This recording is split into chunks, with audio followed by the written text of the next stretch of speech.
이 사람들은 죽을 때가 되어서 하는 후회가 있다고 합니다.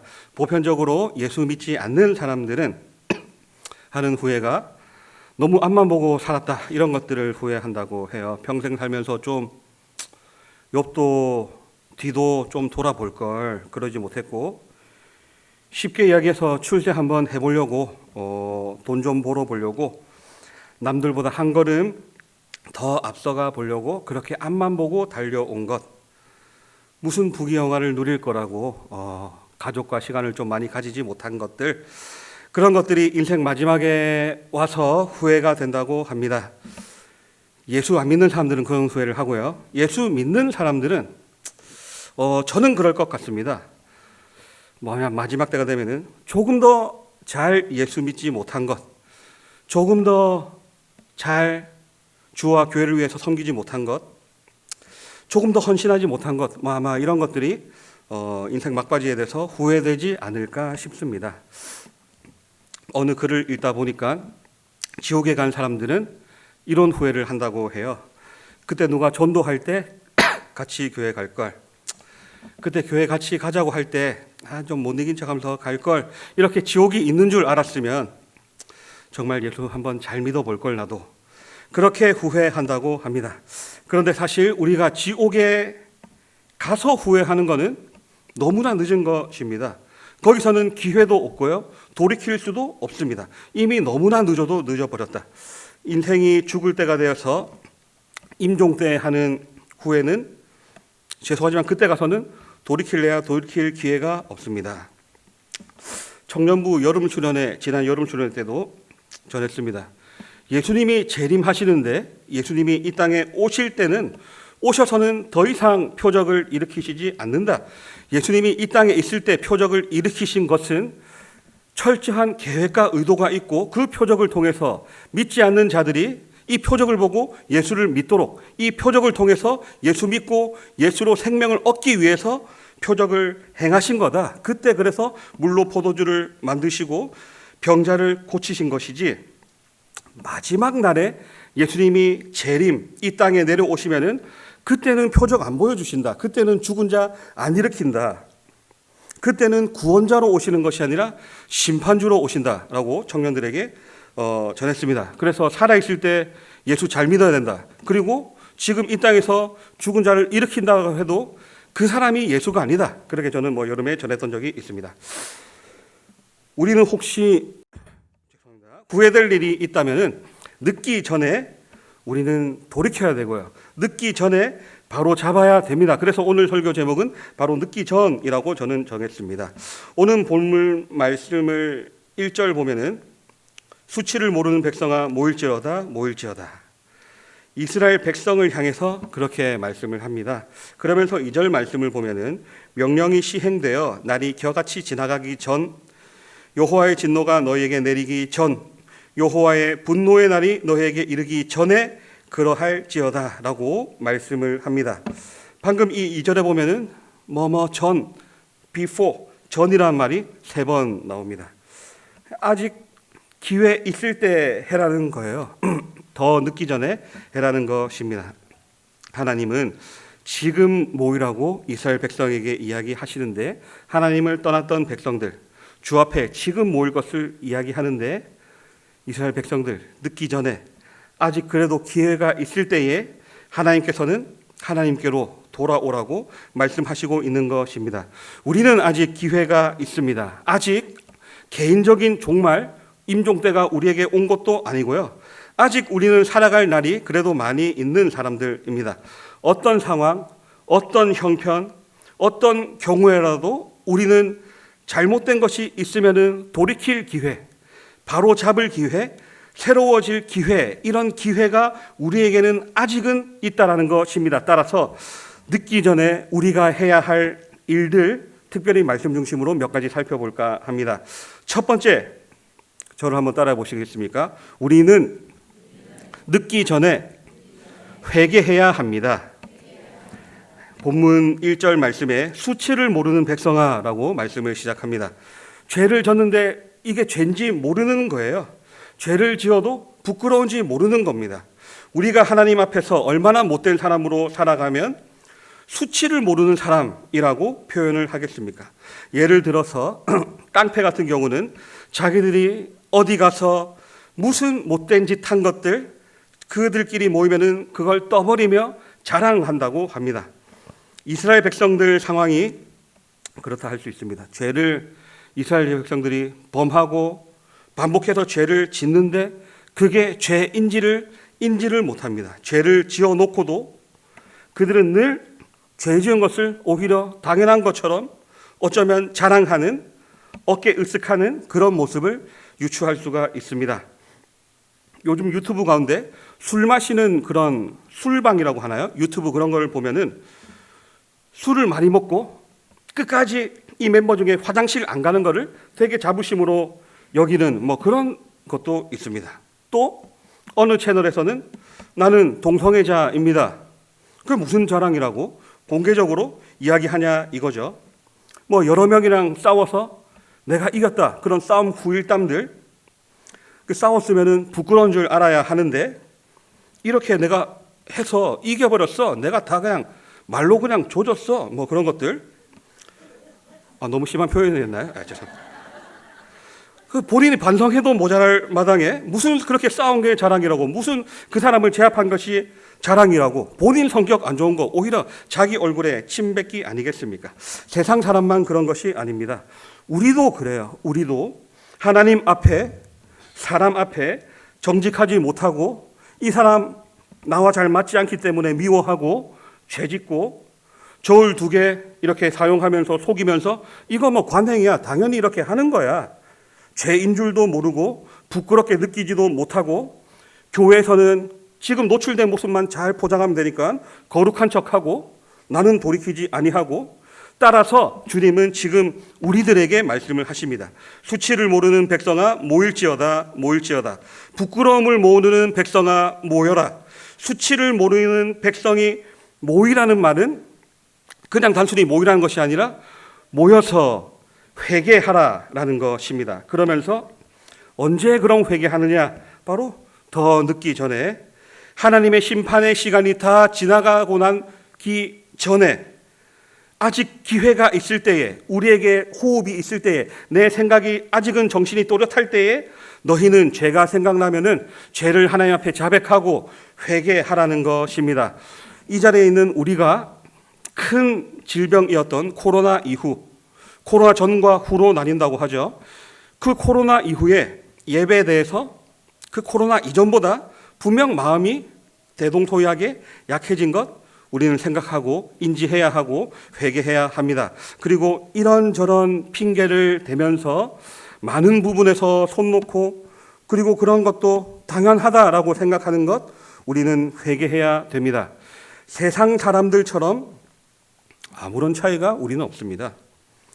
빚되지 못하고 이 세상에서 가정에서 생업의 현장에서 소금되지 못하게 살아온 것도 우리는 회개해야 됩니다.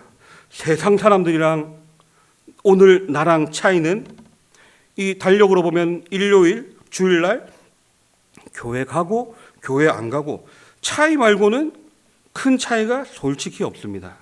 생각하는 거나 머무는 것이나 우리가 바라보는 것이나 믿지 않는 자와 뭐가 그렇게 크게 다르냐라는 말이죠. 암암리에 우리의 마음속에 주님과 멀어진 것들 세상과 타협까지는 아니더라도 세상이 되게 귀하게 보이는 그런 것들 모든 것들을 자복하고 회개할 수 있어야 됩니다. 언제? 더 늦기 전에 하나님 앞에 우리의 모든 잘못을 회개할 수 있는 우리들 되기를 원합니다. 역대하 7장 14절 말씀 보면 내 이름으로 일컫는 내 백성이 그들의 악한 길에서 떠나 스스로 낮추고 악한 길에서 떠나 스스로 낮추고 라는 말은 회개한다라는 말입니다. 하나님께로 돌이킨다라는 말입니다. 그러면 하나님이 그 뒤에 뭐라고 말씀하시느냐? 내가 하늘에서 듣고 그 죄를 사하고 그 땅을 고칠지라. 아멘. 이렇게 약속을 하셨습니다. 우리가 진정 늦기 전에 회개하고 돌아서면은 하나님이 그런 우리의 회개를 들으시고 오히려 꾸짖는 것이 아니라 고쳐주시고 바르게 해주시고 새롭게 하시는 은혜가 우리에게 있다라는 것입니다. 이사야서 55장 6절 말씀 이하에 보면 이렇게 말씀합니다. 너희는 여호와를 만날 만한 때에 찾으라. 가까이 계실 때에 그를 부르라 라고 말씀하시면서 악인은 그의 길을, 불의한 자는 그의 생각을 버리고 여호와께로 돌아오라 라고 바로 이어서 말씀을 합니다. 여호와를 만날 때에, 찾을 때에, 가까이 계실 때 찾고 부르고 그때 늦기 전에 여호와께로 돌아오라. 늦기 전에 회개하라. 하나님께로 돌아오라라는 것입니다. 하나님을 만날 기회가 늘 있는 것 아닙니다. 주님이 늘 우리 가까이에 계시는 것 절대로 아닙니다. 우리가 악한 길에서 떠나서 그렇게 살지 못하고 계속해서 하나님이 원치 않는 그 길을 걸어간다면은 자연스럽게 하나님과 멀어질 수밖에 없기 때문에 그렇습니다. 따라서 우리는 늦기 전에 회개해야 됩니다. 두 번째, 저를 또 한번 따라해 보셔요. 우리는 늦기 전에 기도해야 합니다. 그렇습니다. 늦기 전에 기도해야 합니다. 제가 지금 제일 존경하는 목사님께서 이런 말씀을 하셨어요. 기도처럼 성도에게 좋은 게 없다. 그렇게 말씀하셨는데 저도 거기에 동의했습니다. 그렇습니다. 방금 청년부 예배 때도 제가 얘기했지만 모든 신앙생활 하는 것, 우리가 예수 믿고 교회 나오고 생활하는 모든 것들이 다 주님을 위한 것이다. 그렇게 얘기했습니다. 예배도 하나님의 영광을 위해서 하는 것이고 우리가 이렇게 지금 찬양하는 것도 살아계신 하나님 한 분 기쁘시게 하기 위해서 우리의 구원의 감격에 입박해서 하나님 기뻐하시옵소서, 하나님 영광 받아주십시오, 하나님을 위해서 찬양하고 예배하는 것이다. 우리가 복음을 전하는 것도 내가 예수 그리스도 이름으로 생명 얻는 것, 모든 것, 교회 사는 모든 것들이 다 하나님 나라와 하나님의 영광을 위해서, 하나님을 위해서 하는 것이다 라고 얘기를 했습니다. 나의 시간, 나의 체력, 나의 작지만 그래도 달란트, 이런 것들, 물질, 헌신하고 교회에서 희생하는 모든 것이 다 하나님의 선한 사업을 위해서, 한 영혼이라도 구원하기 위해서 우리가 하나님을 위해서 하는 것입니다. 그런데 어떤 면에서 기도만 우리를 위해서 하는 것입니다. 내가 하는 신앙생활의 모든 것은 다 하나님을 향하고 있습니다. 하나님을 향해야만 합니다. 그게 맞는데, 그런데 유일하게 기도만 우리를 향하게 되어 있습니다. 따라서 기도만 나를 위해서 하는 거예요. 물론 기도 같은 경우도 나 아닌 당신을 위해서 중보기도도 하고 우리 교회 지체를 위해서, 환우를 위해서 기도하기도 하고, 우리가 너무나 사랑하는 조국 이 대한민국을 위해서 어려움이 있을 때 나라를 품고 기도하기도 하고요. 하나님의 선한 사역들 위해서도 기도도 하지만 기도만큼은 우리를 위해서 하나님께서 친히 허락해 주신 것이다라는 것입니다. 그런데 문제는 이 기도, 나를 위한 이 기도를 우리는 안 한다라는 것입니다. 참 신기하죠. 저 자신도 되게 신기합니다. 찬양하라, 찬양해라 라고 하면은 30분, 30분도 찬양 짧은 것 같은데 40분 그렇게 하는데 기도 30분 해라 라고 하면은 아무도 없습니다. 어찌 보면 기도하는 것은 정말 나에게, 내 자녀에게, 우리 가정에 가장 유익한 것인데 그게 왜 그렇게까지 안 되나 모르겠습니다. 피곤하기도 하고 또 마음은 원이로 돼 육신이 연약하기도 하고 좀 더 솔직해지자고 한다면은 기도하는 시간보다 내가 더 사랑하는 시간이 있기 때문에 그런 것 아닐까요? 그런데 중요한 것은 이 기도하는 것도 때가 있다라는 것입니다. 오늘 오전 또 담임 목사님 통해 설교 들었지만 때가 있더라고요. 하나님께서 말씀하셨죠. 하나님이 이미 뜻을 정하시면은, 심판하시기로 정하시면은 그때는 금식하고 부르짖어도 내가 듣지 않겠다. 번제와 소제를 드려도 받지 않는다. 오늘 말씀을 통해도 저도 들었습니다. 또 청년부 여름 수련회 때도 그렇게 얘기했어요. 지금 수련회 이 밤에 너희들 기도 안 하면은 언제 부르짖고 기도할 거냐. 지금 기도하자. 지금 하나님을 찾자. 지금 열심히 한번 기도해보자. 그렇게 막 기도회를 그렇게 인도를 했습니다. 이 기도 같은 경우도 하늘 문을 하나님이 닫아버리면, 물론 하늘에 문이란 건 없지만 표현상으로 하나님이 하늘 문을 닫아버리면은 그때는 기도한들 소용이 없습니다. 소용이 없다는 거예요. 한번 생각해 보시겠습니다. 우리 구약 엘리야 시대 때 비가 3년 6개월 동안 엘리야가 선포하고 나서 3년 6개월 동안 비도 이슬도 없었습니다. 그 3년 6개월 기간 동안 비 좀 내려주십시오. 하나님께 기도하지 않은 사람, 기도한 사람이 혹시 없었을까요? 분명히 있었을 겁니다. 사랑하는 게 너무나 힘드니까 이슬도 안 맺히는 거, 이건 진짜 너무나 큰 재앙이다. 하나님, 비 좀 내려주십시오. 가뭄 때문에 죽을 것 같습니다. 많은 사람들이 어려움을 겪었을 거예요. 그런데 그 3년 6개월 동안 이스라엘 백성들은 비를 내려달라고, 하나님 긍휼을 베풀어 달라고 기도해도 비 한 방울도 내리지 않았습니다. 농사를 당장 못 짓는데 여러 가지 문제로 어려움을 겪는데 그 3년 6개월 동안 농사하는 사람들 분명히 하나님께 기도했을 겁니다. 기도 안 하는 게 오히려 이상한 거지요. 그런데 하나님의 말씀이 선포되고 하나님의 뜻을 이미 정하시고 하나님의 징계가 임한 다음에는 그때는 아무리 부르짖어도 기도해도 소용이 없다라는 것입니다. 이를 통해서 우리가 알 수 있는 것은 기도하는 것도 때가 있다는 것입니다. 하나님께 구할 때가 있음을 꼭 기억할 수 있기를 바랍니다. 오늘 3절 말씀 보면은 이렇게 말씀합니다. 여호와의 규례를 지키는 세상의 모든 겸손한 자들아 너희는 여호와를 찾으며 라고 말씀하고 있습니다. 여호와를 찾는 것이 바로 하나님을 의지하는 것이고 바로 기도하는 것입니다. 하나님을 찾으라 라는 이 말씀, 그리고 하나님의 일을 행하는 겸손한 너희들, 그 사람 너희는 하나님 앞에 나와서 기도하라 라고 이야기하고 있는 것입니다. 이 자리에 있는 우리 모든 성도님들, 우리가 꼭 그럴 수 있기를 원합니다. 더 늦기 전에 하나님 앞에 나아가서 하나님을 찾고 구하고 기도할 수 있는 우리들 되기 원합니다. 이 기도 같은 경우도 하던 사람이 합니다. 고기도 먹어본 사람이 먹는다고, 고기도 먹을 수 있을 때 먹어두어야 되는 거죠. 또 청년부소년에 얘기해서 죄송한데 아침에 몸 좋은 남자 청년 한 명 있습니다. 아침에 깼길래 아침 먹어야지 라고 하니까 아침 먹었습니다 그렇게 얘기하더라고요. 벌써 뭐 먹었는데? 라고 물어보니까 김치볶음밥 먹었습니다 그렇게 얘기하더라고요. 이 아침에 김치볶음밥을? 예, 내려가서 재료 있어서 김치볶음밥 직접 만들어서 먹었습니다. 아, 돌려본 게 아니고 직접 만들어서 먹었다고? 그래서 그 친구한테 얘기했죠. 그런 일이 있으면은 좀 나를 좀 꼭 깨워라. 저 독방에 자고 있었거든요. 그런 일이 있으면 날 깨워야지. 주방 내려가 보니까 이미 다 먹었어요. 아쉽지만 그래서 저는 초코첵스에 우유를 말아서 그래서 먹었습니다. 김치볶음밥도 다 먹고 치우기 전에 숟가락을 저도 꽂았어야 됐다. 먹는 것도 다 때가 있습니다. 연로해지면은 또 잇몸도 약해지고 치아가 상하면 자연스럽게 또 못 드시게 되잖아요. 소화 기능도 생물학적으로 40대가 꺾이고 나면은 현저하게 떨어진다라고 하죠. 그런데 기도도 그렇다라는 것입니다.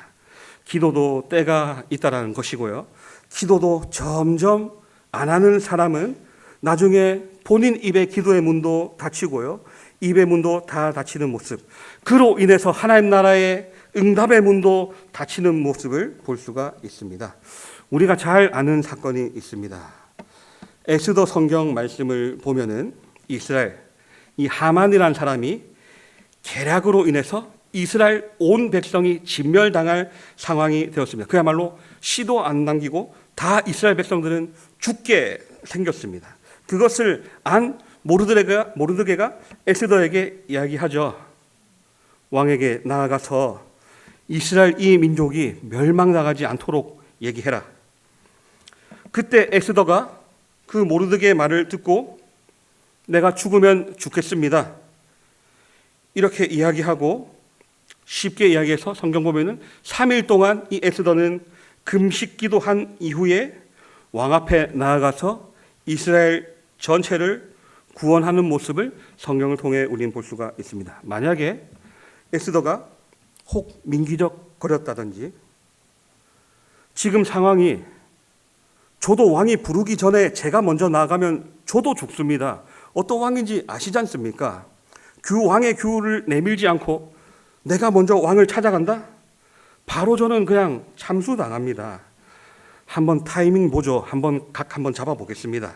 이렇게 미루다가 이스라엘의 모든 심판이 임한 그 다음에 에스더가 그때 3일 금식하고 울부짖고 기도했다면 어땠을까요? 당연한 얘기죠. 똑같이 그때 금식하고 부르짖고 기도했다 할지라도 이미 하만은 계획을 다 실행해 버렸는데, 유대인들은 대학살이 이미 끝나버렸는데 그 이후에 기도한들 죽은 자가 살아나지 않습니다.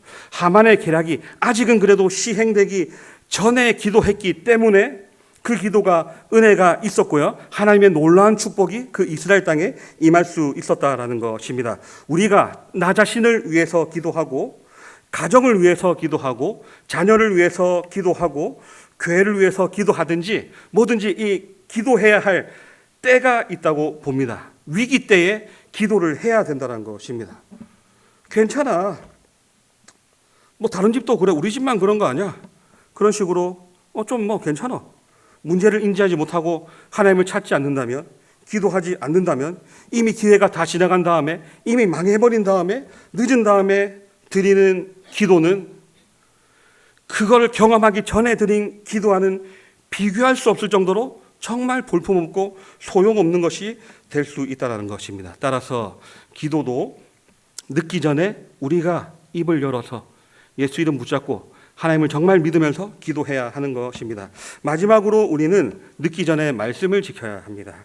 3절 말씀 보면 여호와의 규례를 지키는 세상의 모든 겸손한 자들아. 하나님이 지금 이스라엘 백성들을 이야기할 때 그래도 우리 하나님이 여호와의 규례를 지키는 사람이라고 이야기를 합니다. 그런데 이스라엘 백성들이 하나님의 말씀을 듣지 않았고요, 하나님께 순종하지 않아서 그들은 이방의 포로가 되어지는 모습 하나님 여러 번 경고했습니다. 예레미야 선지자를 통해서도 경고하고요, 이사야 선지자를 통해서도 경고했고요, 수많은 선지자들을 보내서 경고합니다. 그런데 그들이 듣지 않다가 나라가 바벨론 제국에 완전히 패망하고 심판받으며 어려움 겪는 모습을 보게 됩니다. 그런데 의외로 또 포로기에 접어들었을 때에 하나님을 잘 섬기는 사람, 쉽게 이야기해서 신앙생활 잘하는 사람들에 대한 기록이 있습니다. 아까 말씀드린 에스더 같은 경우도 포로기 때 나타난 사람이고요, 너무나 유명한 다니엘 같은 경우도 포로 생활에서 나타난 사람입니다. 스가랴 선지자도 포로 생활 이후에 나타난 사람이죠. 스가랴 우리 얼마 전에 큐티했지만 아예 포로의 아들로 그냥 태어나니까 아버지가 포로인 상태, 그렇게 태어납니다. 죄송하지만 그런 사람들이 나라가 망하기 전 시간에 있었다면, 이스라엘 민족들이 그렇게 나라가 망하기 전에 이러한 대단한 인물들이 있었다면 혹시 나라가 패망하지 않지 않았을까, 그런 생각도 해봤습니다. 하나님의 말씀을 순종하는 것도 늦기 전에, 하나님의 말씀 지키는 것도 때가 있다라는 것입니다. 영원한 것이 아니라는 거예요. 이스라엘 나라가 멸망하기 전에 이스라엘 백성들이 그렇게 하나님을 좀 잘 믿고 섬겼다면 이스라엘 나라가 망하는, 그리고 포로로 끌려가는, 그리고 지금 예루살렘 성전이 지금 이렇게 회교 성지가 되어서 그런 어려움 겪는 일 없었을 수도 있었습니다. 심판 전에 하나님께로 돌아갔다면, 그때 하나님의 말씀을 정말 열심히 지켰다라면, 이스라엘 성지 순례 가서 예루살렘에서 가면은 제일 안타까운 것 중에 하나가 이 솔로몬 성전이 있었던 그 터에 황금돔 사원이 있습니다. 보기는 정말 멋있는데 그 황금돔 아시겠지만 회교 이슬람 사람들이 거기에서 무함마드 이렇게 예배를 드립니다. 그 자리가 정말 얼마나 중요한 자리인데, 얼마나 기독교 진짜 성지인데 거기가 그들에게 넘어가 버렸습니다. 어떤 터인데 우리는 생각하지 않을 수가 없습니다. 왜 그런 일이 벌어졌는가? 기회가 지나가기 전에 이스라엘 백성들이 하나님의 말씀에 순종하지 못했고, 이렇게 기회가 지나가기 전에 하나님께 돌이키고 회개하지 않았고, 기회가 이렇게 끝나기 전에 하나님의 말씀 지키지 못했기 때문에 그렇습니다. 예루살렘에 가면은 통곡의 벽이 있습니다. 통곡의 벽이 뭐냐면은 이 예루살렘 성전이 완전히 초토화되고 그나마 남은 그 벽, 성전의 제일 가까운 벽, 거기 가서 이스라엘 사람들은 그 벽을 짓고 울면서 그렇게 기도하고 읊조리는 벽이 있습니다. 그래서 통곡의 벽, 아마 TV를 통해서도 보신 분 있을 텐데, 그 통곡의 벽 광장이고요. 가봤는데 지붕도 없습니다. 지붕도 없고 이스라엘처럼 정말 해가 뜨겁고 더운 그 나라에 유대인들은 그 더운데도 옷을 다 챙겨 입고 통곡의 벽 앞에 와서 통곡하고 기도하고 말씀 읊조리고 암기하고 있습니다. 안식일에 유대인들은 아침부터 저녁까지 그 통곡의 벽 앞에서 곡을 합니다. 우리 믿지 않는 장례식장 가면 그 사람은 막 곡하는 것처럼 거기서 곡을 해요. 거기서 말씀 공부도 하고 유대인들끼리 교제도 하고 그렇습니다. 그런데 이제 와서 그러면 뭐 하나 싶은 겁니다. 제가 통곡의 벽 가봤지만 이제 와서 그러면 뭐 하나.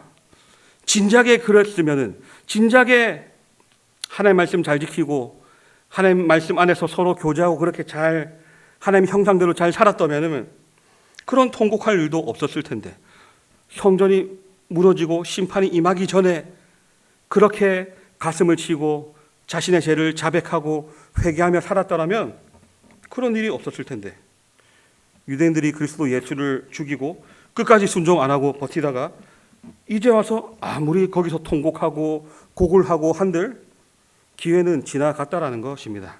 말씀을 마칩니다. 우리 스스로 한번 생각해 보시기 바랍니다. 내가 더 늦기 전에 하나님 나에게 이렇게 생명을 주시고 호흡을 주셨는데 더 늦기 전에 내가 해야 할 일은 무엇인가? 내가 하나님 앞에 더 늦기 전에 내가 하나님 앞에서 감히 하나님 앞에 해야 할 일이 있다면 무엇인가 생각해 보시기 바랍니다. 그래서 아직 늦지 않았기 때문에, 아직 늦지 않았다면 지금 할 수 있는 우리들이 되기를 원합니다.